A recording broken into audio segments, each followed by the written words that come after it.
Subscribe कर दो हमारे। नमस्कार साथियों, एक बार फिर से आप सभी का हार्दिक स्वागत है हमारे इस वीडियो लेक्चर में। आज हम बात करने वाले हैं रासायनिक उर्वरक यूरिया की। तो आज हम पढ़ेंगे यूरिया। तो देखिए, एक बेसिक सी जानकारी है, आप सब जानते हैं कि कोई भी जो क्रॉप्स होती है, फसल होती है, उसकी एक अच्छी पैदावार के लिए, उसकी अच्छी गुणवत्ता के लिए, उसकी वृद्धि के लिए कुछ पोषक तत्वों की आवश्यकता होती है और वो पोषक तत्व पौधों को फर्टिलाइजर्स के माध्यम से मिलते हैं। और फर्टिलाइजर्स जो है वो डिफरेंट टाइप के होते हैं। अलग अलग टाइप के फर्टिलाइजर्स के थ्रू प्लांट्स को अलग अलग न्यूट्रिशंस मिलते हैं और उन्हीं में से जो सबसे ज़्यादा यूज में लिया जाने वाला जो केमिकल फर्टिलाइजर है वो है हमारा यूरिया। सबसे ज़्यादा यूज में लिया जाता है और जो यूरिया है उस फर्टिलाइजर्स के द्वारा प्लांट्स में नाइट्रोजन एलिमेंट्स की पूर्ति होती है, नाइट्रोजन एलिमेंट्स पौधों को मिलता है। तो ये यूरिया क्या है, इसके अलावा यूरिया का कंपोजिशन क्या होता है और यूरिया की कुछ विशेष इंपॉर्टेंट प्रॉपर्टीज कौन कौन सी है, और सबसे मेन हिस्सा जो आज की क्लास में हम पढ़ेंगे वो होगा रिएक्शन इन सॉइल। कि जो यूरिया है जब उसका यूज किया जाएगा प्लांट्स में, तो ऐसी कंडीशंस में वो सॉइल के अंदर किस तरीके से रिएक्शंस करता है, कौन कौन से आयंस बनते हैं, कौन कौन से कंपाउंड्स बनते हैं, उसके बारे में आज की वीडियो में हम डिटेल से देखने वाले हैं। सबसे इम्पोर्टेंट हिस्सा रहने वाला है आज की वीडियो का। और साथ ही साथ हम इस वीडियो की और इस टॉपिक के सबसे लास्ट में हम पढ़ेंगे ये जो यूरिया है, इस यूरिया फर्टिलाइजर्स का जब प्रयोग किया जाता है क्रॉप्स में, तो ये फसलों पर कैसा प्रभाव डालता है, क्या इफेक्ट डालता है, कैसे इसको यूज में लिया जा सकता है। तो मोटे तौर पर कुछ ये टॉपिक आज की क्लास में हम डिस्कस करने वाले हैं। तो सबसे पहले हम देखते हैं यूरिया का कंपोजिशन। तो कंपोजिशन सबसे पहला पॉइंट होगा हमारा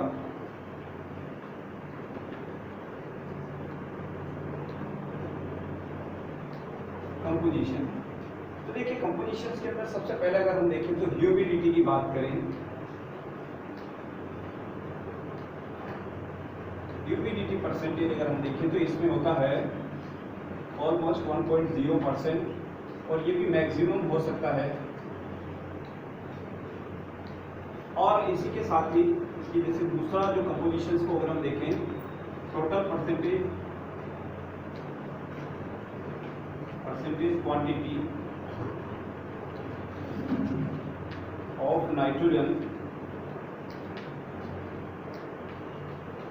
वो हो सकता है मिनिमम,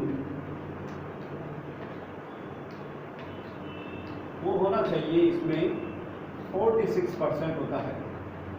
और ये इसकी बात है। और इसके अलावा जैसे इसकी जो थर्ड इंपॉर्टेंट और जो प्रॉपर्टी हम देख सकते हैं वो इसमें कंपोजिशन देख सकते हैं, वो है biuret, percentage quantity of biuret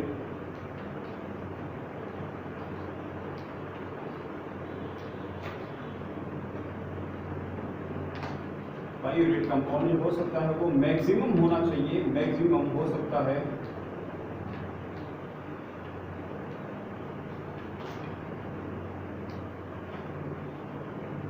1.5%। तो कंपोजिशंस में कुछ इंपॉर्टेंट चीजें हुई कि सबसे जो मेन इंपॉर्टेंट बात है वो यूरिया के अंदर 46% नाइट्रोजन एलिमेंट होता है, सबसे ज़्यादा मात्रा होती है इस फर्टिलाइजर में। और ये जो फर्टिलाइजर्स है उसमें मैक्सिमम परसेंटेज हो सकते हैं ह्यूमिडिटी की, 1% से ज़्यादा ह्यूमिडिटी इस केमिकल फर्टिलाइजर्स में होने पर उसका प्रयोग क्रॉप्स में नहीं करना चाहिए और वो इस यूरिया फर्टिलाइजर्स को जल्दी खराब कर सकती है।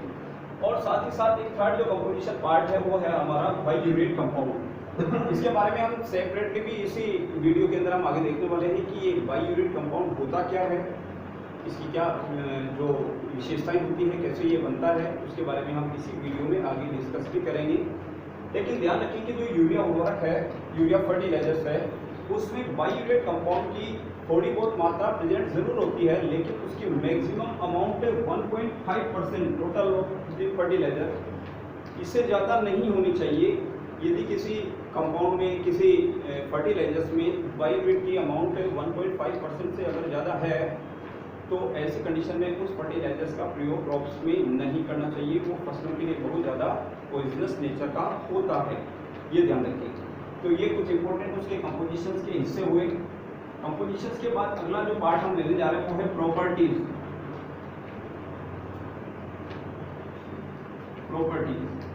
जो यूरिया है उसकी क्या क्या विशेषताएं होती है, क्या क्या उसकी खासियत हो सकती है। तो एक तो सबसे इम्पोर्टेंट बात है कि जो यूरिया कंपाउंड है, यूरिया जो हमारा फर्टिलाइजर है, वो वाटर में इजीली सोल्यूबल होता है, हाईली सोल्यूबल होता है, बहुत ही आसानी से जल में घुल जाता है पूर्ण रूप से। और इसी प्रकार इसकी एक और इम्पोर्टेंट प्रॉपर्टी है कि ये मार्केट में जो अवेलेबल है वो ग्रेन्युलर फॉर्म में होता है, दानेदार अवस्था में होता है, और साथ ही साथ आजकल पाउडर शेप में भी मार्केट में अवेलेबल होता है, क्योंकि इसका जो यूज़ है, प्रयोग है, वो पाउडर शेप में भी किया जा सकता है और दानेदार अवस्था में ग्रेन्युलर फॉर्म में भी इसको हम यूज़ में ले सकते हैं। और इसके अलावा एक इसकी इम्पोर्टेंट जो विशेषता है वो यह है कि ये हाइग्रोस्कोपिक नेचर का होता है। हाइग्रोस्कोपिक नेचर मीन्स ये एनवायरनमेंट की जो नमी होती है उसको अवशोषित करता है, उसको भी ये ग्रहण कर लेता है।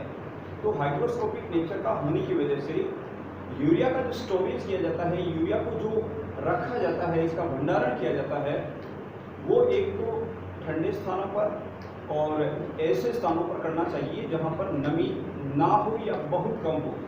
और साथ ही साथ जो ये फर्टिलाइजर मार्केट में जो अवेलेबल होता है, जो किसानों तक पहुँचाया जाता है, वो कुछ प्लास्टिक के ऐसे बैग में पैक करके इसको पहुँचाया जाता है जिससे एनवायरनमेंट की जो ह्यूमिडिटी है, नमी है, वो उस फर्टिलाइजर्स के डायरेक्ट कांटेक्ट में बहुत कम से कम रह सके, क्योंकि इसका जो नेचर है वो हाइग्रोस्कोपिक नेचर का होता है। अपने आप वायुमंडल की नमी को ये अवशोषित कर लेता है और ऐसी स्थिति में उसमें ह्यूमिडिटी की जो परसेंटेज है वो 1% से ज़्यादा हो जाएगी और ऐसी स्थिति में ये क्रॉप्स के लिए ज़्यादा इम्पोर्टेंट नहीं रह सकता है। तो ये इसकी कुछ इम्पोर्टेंट प्रॉपर्टीज़ होती है। अब हम इस फर्टिलाइजर्स के सबसे मेन पॉइंट पर आते हैं कि जब इस फर्टिलाइजर्स का प्रयोग प्लांट्स में या क्रॉप्स में नाइट्रोजन एलिमेंट प्रोवाइड कराने के लिए किया जाता है, ऐसी स्थिति में फसलों में जब इसको छिड़का जाता है, डाला जाता है, तो ऐसी सिचुएशन में ये सॉइल के अंदर किस टाइप की केमिकल रिएक्शंस करता है और इस फर्टिलाइजर्स के द्वारा प्लांट्स तक नाइट्रोजन किस फॉर्म में पहुंचता है और उस ड्यूरेशन में क्या क्या केमिकल रिएक्शंस होती है, उसके बारे में हम डिटेल से इस नेक्स्ट पॉइंट में हम पढ़ने जा रहे हैं। तो नेक्स्ट पॉइंट हमारा है इसी यूरिया का, वो है रिएक्शंस इन सॉइल। कंपोजिशंस हो गया, प्रॉपर्टीज हो गई, उसके बाद रिएक्शंस इन सॉइल, ये मृदा में कैसे अभिक्रिया करता है।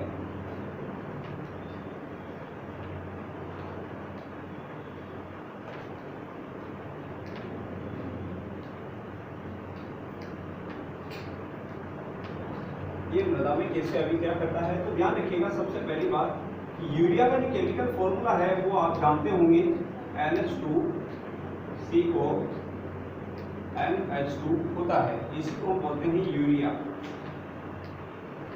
जब यूरिया को सॉइल में डाला जाता है फसलों के लिए, तो ऐसी कंडीशंस में जो सॉइल वाटर होता है, मृदा जल होता है, वो सॉइल वाटर के जैसे ही कांटेक्ट में आएगा यूरिया, तो उस सॉइल वाटर में यूरिया के जो ग्रेन्यूल्स है, कण है, वो उस वाटर में डिसॉल्व हो जाएंगे और वाटर में डिसॉल्व होने के बाद में वो अमोनियम कार्बोनेट जो है कंपाउंड का फॉर्मेशन करते हैं, अमोनियम कार्बोनेट। और ये सारा काम होता है यूरियक एंजाइम की प्रेजेंस में, यूरियक एंजाइम की प्रेजेंस में ये काम होता है। अब थोड़ा सा इस रिएक्शंस के बारे में देखें तो ध्यान रखिएगा, हमारा यूरिया जो फर्टिलाइजर्स होता है वो एक एमाइड फर्टिलाइजर्स कैटेगरी का फर्टिलाइजर्स है। नाइट्रोजन तो इससे पौधों को मिलती है, ठीक बात है, लेकिन नाइट्रोजनस केमिकल फर्टिलाइजर्स में भी ये एमाइड टाइप का केमिकल फर्टिलाइजर्स होता है। इट मीन्स इसमें जो नाइट्रोजन एलिमेंट्स है वो एमाइड फंक्शनल ग्रुप की फॉर्म में होता है और जो प्लांट्स है वो सीधे एमाइड फॉर्म से नाइट्रोजन को कंज्यूम नहीं कर सकते हैं। तो ऐसी परिस्थिति में क्या होगा, सबसे पहले सॉइल वाटर जो है उसमें यूरिया डिसॉल्व हो जाएगा और उससे डिसॉल्व होने के बाद वो अमोनियम कार्बोनेट में कन्वर्ट होगा, अमोनियम कार्बोनेट।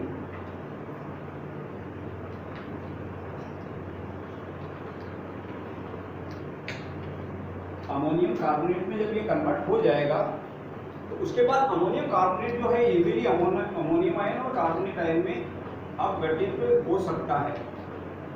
जैसे अमोनियम कार्बोनेट ये सॉइल के अंदर अपघटित होकर अमोनियम आयन और कार्बोनेट आयन में कन्वर्ट हो सकता है।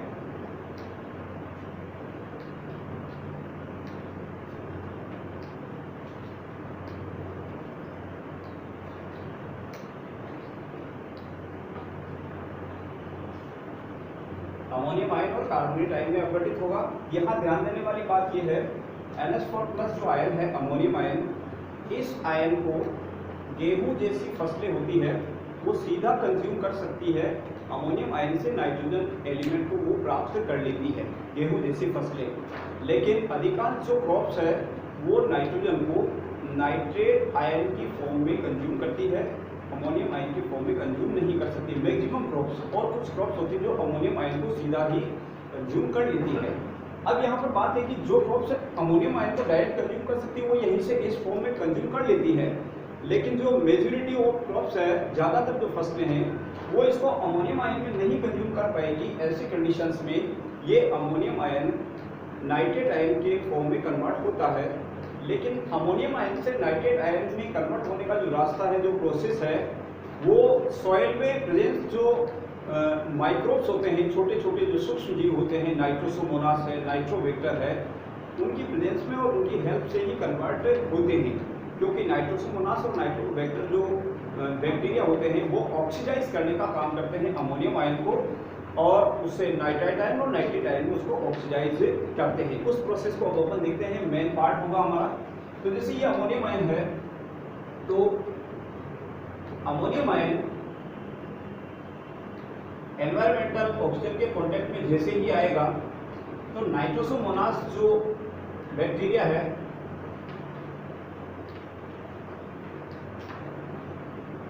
नाइट्रोसोमोनास बैक्टीरिया वो इस अमोनियम आयन को ऑक्सीडाइज कर देगा नाइट्राइट आयन में NO2- प्लस थोड़ी बहुत अमाउंट वाटर की बनेगी और थोड़ी बहुत मात्रा हाइड्रोजन की बनेगी। इसको नवजात हाइड्रोजन कहते हैं, नवजात हाइड्रोजन। 4 एटम बनेंगे हाइड्रोजन के, और ये वाले जो हाइड्रोजन रिलीज होते हैं ये सॉइल को एसिडिक नेचर में कन्वर्ट करते हैं, मृदा को अम्लीय बनाते हैं। इसी वजह से ध्यान रखें यूरिया का प्रयोग लगातार कुछ वर्षों तक नहीं करना चाहिए, क्योंकि लगातार इसके प्रयोग से कंटिन्यूसली सॉइल्स में H+ आयन की कंसंट्रेशन बढ़ती जाएगी और ऐसी सिचुएशन में वो जो सॉइल है वो एसिडिक नेचर की होती जाएगी और सॉइल की जो फर्टिलिटी है, जो उपजाऊपन है, वो भी धीरे धीरे घट जाएगा।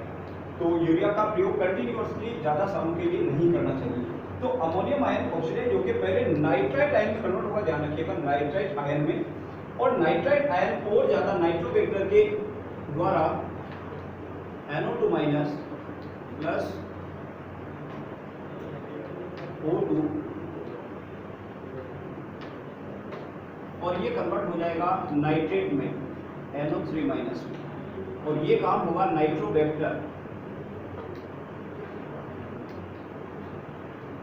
नाइट्रोबैक्टर बैक्टीरिया की प्रेजेंस में ये रिएक्शंस होती है। तो शॉर्ट में थोड़ा सा अगर हम देखें तो जो हमारा यूरिया है वो वाटर में डिजोल्व होकर पहले अमोनियम कार्बोनेट में कन्वर्ट होगा। अमोनियम कार्बोनेट आयनों में टूटते हुए अमोनियम आयन बनाएगा और यही अमोनियम आयन ऑक्सीडाइज होकर नाइट्रोसोमोनास और नाइट्रोबैक्टर के द्वारा अमोनियम आयन से होते हुए इसमें कन्वर्ट हो जाएगा नाइट्रेट आयन में। इसको कहते हैं नाइट्रेट आयन।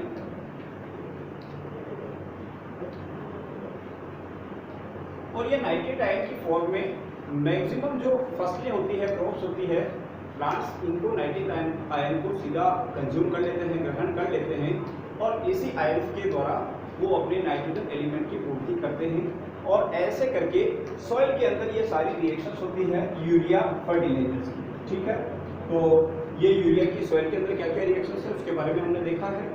और अब हम थोड़ा सा आगे बढ़ते हैं कि ये जो सारी प्रोसेस होती है, ये यूरिया जो केमिकल फर्टिलाइजर्स है जब वो बनता है फैक्ट्रीज में या अलग अलग प्लांट्स में, तो उसके बनाने की प्रोसेस के अंदर कभी कभी टेम्परेचर ज़्यादा इंक्रीज हो जाता है तो उससे बाईयूरेट जैसा कंपाउंड भी बन जाता है जो फसलों के लिए बहुत ज़्यादा नुकसानदायक होता है। तो अब हम डिस्कस करते हैं कि ये बाईयूरेट होता क्या है, बनता कैसे है और इसका केमिकल फॉर्मूला क्या है। उसके बारे में अब अपन डिस्कस कर सकते हैं कि बाईयूरेट क्या है। बाईयूरेट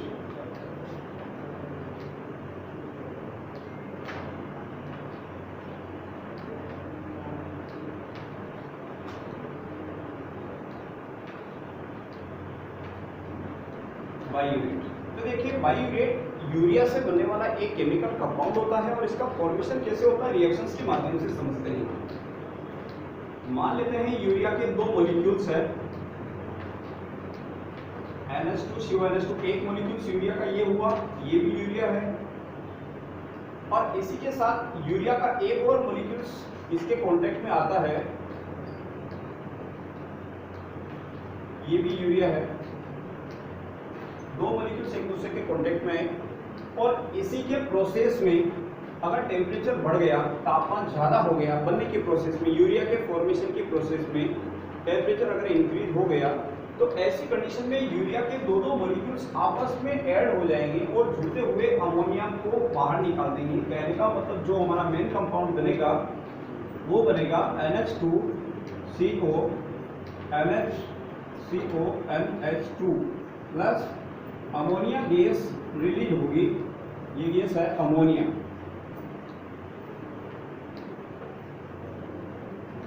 ये अमोनिया गैस जो है वो इस प्रोसेस में बाहर निकलती है। तो अब ये बाईयूरेट, ये कंपाउंड है, ये बाईयूरेट है। ये बाईयूरेट कंपाउंड कैसे बना कि एक यूरिया के मॉलिक्यूल्स का NH2 पार्ट और आगे वाली यूरिया का हाइड्रोजन, H2 में से एक हाइड्रोजन को हम थोड़ा सा अलग लिख सकते हैं रिएक्शंस को इजीली समझने के लिए। एक अमोनिया का NH2 और एक यूरिया का जो हाइड्रोजन, वो आपस में रिएक्शंस करके NH3 के फॉर्म में ये किस रूप में बाहर निकल जाएगी, यूरिया अमोनिया की अमोनिया गैस के रूप में ये बाहर निकल जाएगी और बचा हुआ इससे आपस में जुड़ जाएगा और वो कंपाउंड हो जाएगा बाईयूरेट। फिर ध्यान रखिएगा इसकी अमाउंट यूरिया में 1.5% से ज़्यादा नहीं होनी चाहिए और यदि इससे ज़्यादा अमाउंट होती है तो वो फसलों के लिए विषैला प्रभाव उत्पन्न करती है और क्रॉप्स का जो प्रोडक्शन है उसको घटा देती है, उत्पादकता कम कर देती है। तो ये ध्यान रखना चाहिए। बाईयूरेट क्या होता है उसके बारे में सामान्य जानकारी। अब उसके बाद यूरिया का सबसे लास्ट पॉइंट हम डिस्कस करने जा रहे हैं कि इस यूरिया का प्रयोग करने से क्रॉप्स पर क्या इफेक्ट होते हैं। Effects on crop,